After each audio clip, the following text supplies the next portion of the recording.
റസൂലേ, ലോകത്ത് ഒരാളും അത് കണ്ടിട്ടില്ല. ഞാനും എന്റെ കൂടെ അതിൽ പങ്കെടുത്ത ആളുമല്ലാതെ വേറെ ഒരാളും അത് അറിഞ്ഞിട്ടില്ല റസൂലേ.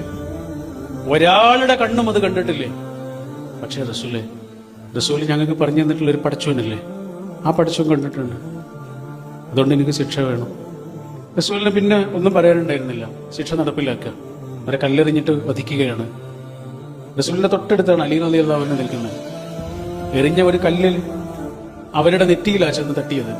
അതിൽ നിന്ന് ചോര തെറിച്ചു. ഒരു ചെറിയ തുള്ളി അലി റളിയല്ലാഹു അൻഹുവിന്റെ വസ്ത്രത്തിൽ ഇങ്ങനെ വന്നിട്ട് പതിച്ചു.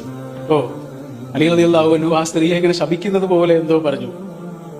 അവര് ചെയ്ത പ്രവർത്തനമായിട്ട് ബന്ധപ്പെട്ട് എന്തോ ഒരു വാക്ക് പറഞ്ഞു. റസൂൽ പറഞ്ഞു, മിണ്ടിപ്പോകരുത്. ആരാന്നറിയോ നിനക്ക്?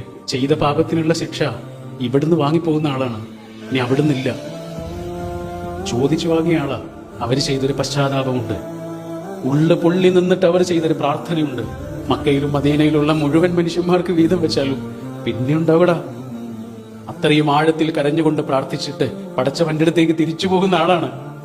അയാളെ പറ്റി അങ്ങനെ പറയരുത് കേട്ടോ എന്ന് പറയാൻ മാത്രമല്ല, അവരുടെ ഖബറിനരികിൽ നിന്ന് അവർക്ക് വേണ്ടി മയ്യത്ത് നിസ്കരിച്ചിട്ടാണ് റസൂൽ അവിടെ നിന്ന് തിരിച്ചു പോകുന്നത്. മനുഷ്യനെ വിചാരണ ചെയ്യാൻ പോയിട്ടില്ല.